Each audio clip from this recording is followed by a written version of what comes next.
teman-teman berkunjung ke sana, kok temannya lagi duduk-duduk di taman depan, mesti pertanyaannya katanya sakit.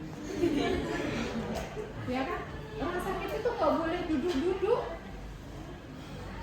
Karena memang paradigma di masyarakat kita itu begitu. Jadi maka posisi yang dianjurkan itu bukan supine lagi, tapi dengan posisi volar seperti ini.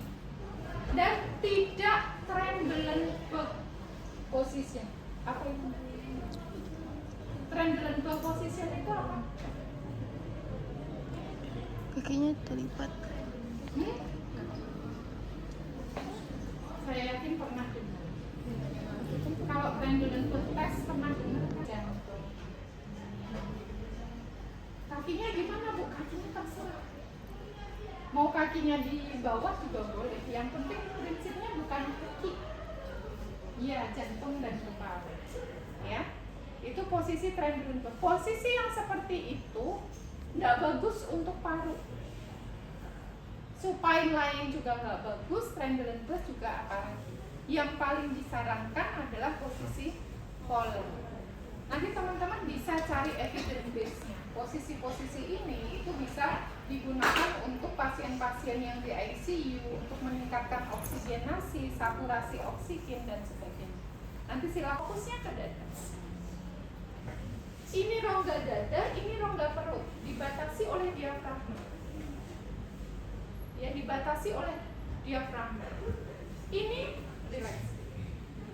Ini adalah kosta yang terakhir yang membentuk rongga dada. Ya, setelah ini nggak ada, ini sudah perut.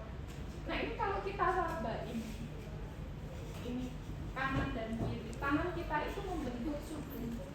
Ini begini, membentuk sudut. Sudut ini disebut dengan sudut epigastrik. Epigastrik. Normalnya sudut epigastrik itu 90 derajat. Kalau teman-teman kenal kemarin bahwa diameter anteroposterior dan diameter lateral, ini posterior, ini anterior, ini lateral. Ini dada. Dada dibelah begitu ya. Penampaknya seperti ini. Diameter anteroposterior dibanding dengan diameter lateral itu 1:2. Makanya dadanya kelihatan gempeng.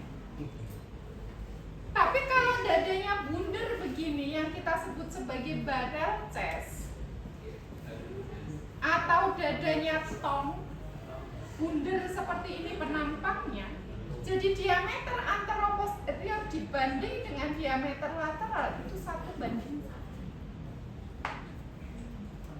Kalau dadanya seperti ini, maka sudut epigastriknya itu lebih besar daripada 90 derajat. Jadi bisa kita lihat dari sini, dari tadi kita raba, kemudian kita identifikasi berapa sudut epigastriknya. Bisa dipahami?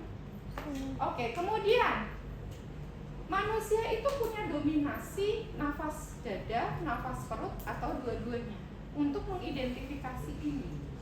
Ya, misalnya kok pasien cenderung nafasnya dada, berarti dia banyak melibatkan aksesoris nasal. Kita harus memberikan latihan nafas diafragma. Cara mengidentifikasinya gampang, boleh pakai tangan kanan, boleh pakai tangan kiri. Kalau mau pakai tangan kiri, kita taruh jari tengah itu pas di kosta yang terakhir tadi. Ini kan bentuknya ke sana, ya, jadi miring ke sana.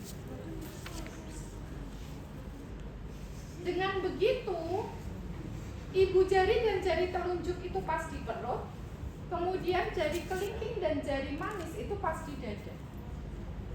Bisa membayangkan yang belakang? Kalau nggak kelihatan boleh nanti. Ya, jadi kita taruh di sini. Ini kosta terakhir. Ini berarti 2 di perut, 2 di dada. Setelah itu, setelah itu kita amati gerakan tangan kita. Jadi kalau gerakan tangan kita itu begini, supinasi kan, berarti dia dominan nafas perut. Tapi kalau gerakannya begini, pronasi, berarti nafas dada. Tapi kalau begini, berarti dua-duanya. Ini kalau pasien itu, namanya pasien itu kan abnormal, tidak normal, maka ini kita identifikasi. Untuk menentukan kita harus lakukan apa. Paham ya? Oke.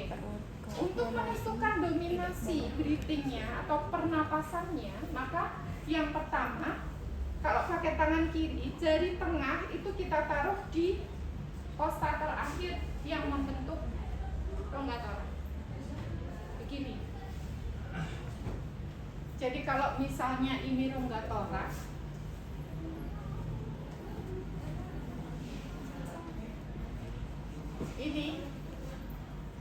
ini kita taruh di sini. Kalau ini tangan kanan berarti di sini. Kita taruh di sini. Berarti ada dua jari yang di dada, ada dua jari yang di perut. Tinggal kita lihat aja gerakannya begini, yang perut yang dominan bergerak atau yang dada. Sudah cukup sederhana. Jelas?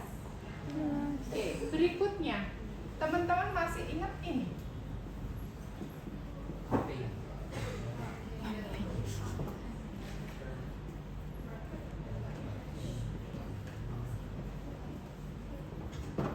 Harus kita lihat. Kalau yang palm handle, dada bagian atas, jadi sebaiknya fisioterapis di sini, ya, di sini. Kemudian kita taruh ini, dua-duanya dari sana.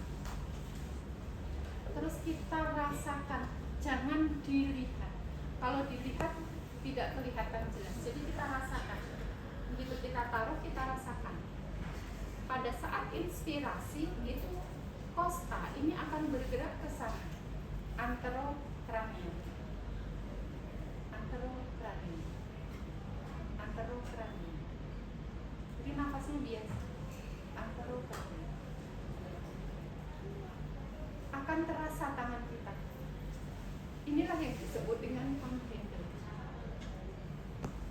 Kalau nanti teman-teman tidak merasakan ini, maka harus dilatih untuk dikembalikan lagi ke pola nafas yang benar.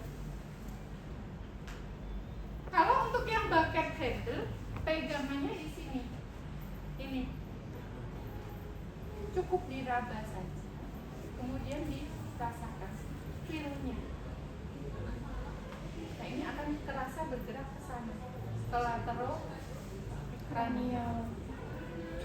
Ini berarti yang bucket handle.